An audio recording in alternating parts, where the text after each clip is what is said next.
전공의들이 집단으로 사직서를 내고 병원을 떠난 지 3주째 들어서면서 이번 주가 의료 차질의 중대한 고비가 될 것으로 보입니다. 최후 통첩 시한을 넘긴 전공의에 대해서는 면허 정지 절차가 본격화할 것으로 보입니다. 취재기자 연결해서 내용 들어보겠습니다. 조용성 기자.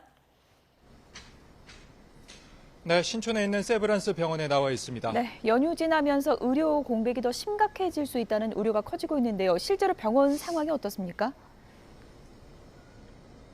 네, 지난달 19일 이곳 세브란스 병원의 전공의들로부터 시작된 집단 사직이 3주째 접어들었습니다. 30% 정도 미뤄지던 대학병원 수술은 이제 절반 이상으로 기약 없이 연기되고 있습니다. 전국 수련병원에서 일하던 전공의 대부분이 돌아오지 않아 이번 주에는 진료 공백이 더 커질 것으로 보입니다.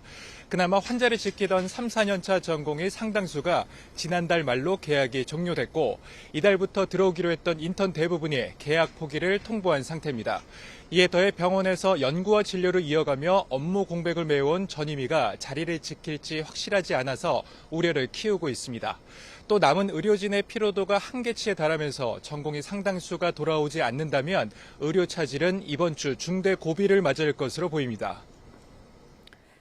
정부가 전공의들에게 제시한 복귀 시한이 지난달 29일까지였는데요. 예정대로 면허 정지 절차에 들어가는 건가요? 그렇습니다. 정부가 책임을 묻지 않겠다는 최후 통첩 시한이 지났지만 병원을 떠난 전공의 대부분은 복귀하지 않는 걸로 파악됐는데요.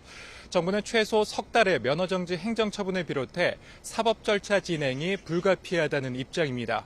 보건복지부는 오늘부터 병원을 직접 찾아 현장 조사로 전공의들의 복귀 여부를 직접 확인합니다. 오늘부터 미복귀한 전공의 확인을 위해 현장 점검을 실시하여 법과 원칙에 따라 예외 없이 조치할 계획입니다. 무슨 이유든 의사가 환자 곁을 집단으로 떠나는 것은 절대 용납될 수 없는 행위입니다.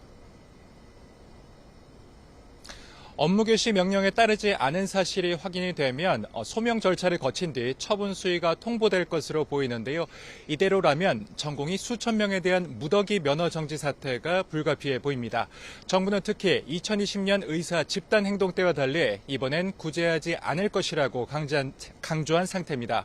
지금까지 신촌에 있는 세브란스 병원에서 YTN 조용성입니다.